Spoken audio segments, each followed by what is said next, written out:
Hai, balik lagi bersama aku Irsa Gina Rahman. Kali ini aku mau mereview materi yang sesi 12, yang ke-12 ya, tentang risiko likuiditas. Jadi risiko likuiditas adalah risiko yang timbul akibat sebuah perusahaan kekurangan aset yang liquid, seperti kas atau setara kas.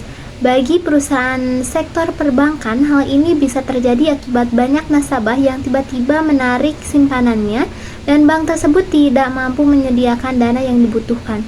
Adapun bagi perusahaan sektor lainnya, risiko kekurangan likuiditas berarti ketidakmampuan perusahaan tersebut untuk membayar kewajiban jangka pendeknya seperti utang ya, dengan tanpa mengurangi kinerja operasional perusahaan. Contohnya nih,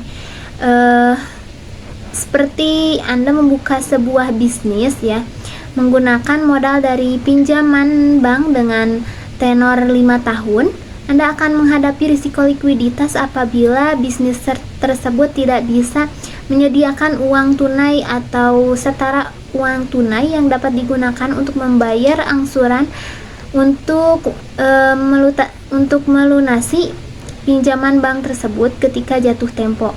Akibatnya, Anda harus menjual peralatan dan barang-barang kantor untuk melunasi pinjaman tersebut. Apabila masalah likuiditas ini dibiarkan berlarut-larut, tidak mungkin bank akan menyita aset perusahaan dan menutup bisnis Anda. Adapun penyebab dari risiko likuiditas ini yaitu hal yang sangat penting ya bagi perusahaan, sebab tentunya investor maupun kreditor akan memberikan bantuan permodalan hanya kepada perusahaan yang memiliki risiko likuiditas baik. Salah satu cara untuk memperbaiki risiko likuiditas perusahaan adalah dengan mengidentifikasi penyebab adanya risiko tersebut. Berikut di antara beberapa penyebab timbulnya risiko ini. Yang pertama yaitu jumlah kas keluar lebih banyak dibandingkan dengan jumlah kas masuk. Yang kedua yaitu perubahan kondisi pasar.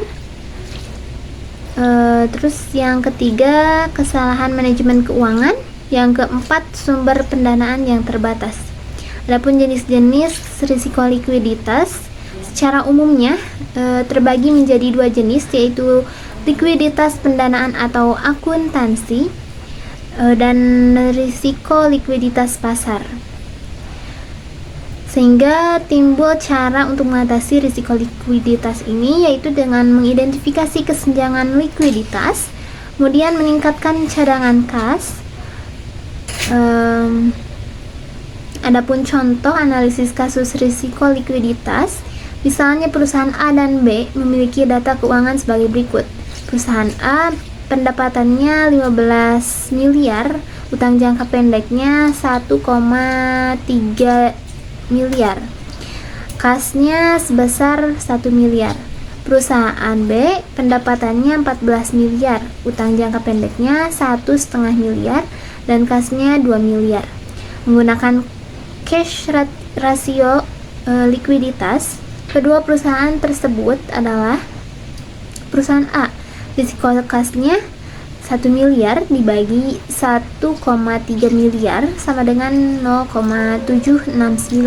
Ini artinya uang kas perusahaan saja tidak cukup untuk membayar utang jangka pendek perusahaan tersebut, sehingga mereka harus menggunakan aktiva lancar lain seperti perlengkapan peralatan lain sebagainya dan untuk membayar utang. Kemudian untuk perusahaan B, rasio kasnya sebesar 2 miliar dibagi 1,5 miliar sama dengan 1,3 ya. Ini artinya uang kas perusahaan saja sudah cukup untuk membayar utang. Dari contoh ini dapat terlihat bahwasanya pendapatan yang lebih besar tidak seharusnya menjadi satu-satunya tolak ukur dalam memilih saham terbaik. Nah, begitulah hasil review saya untuk sesi 12 ini. Semoga video ini dapat bermanfaat. See you next video. Bye.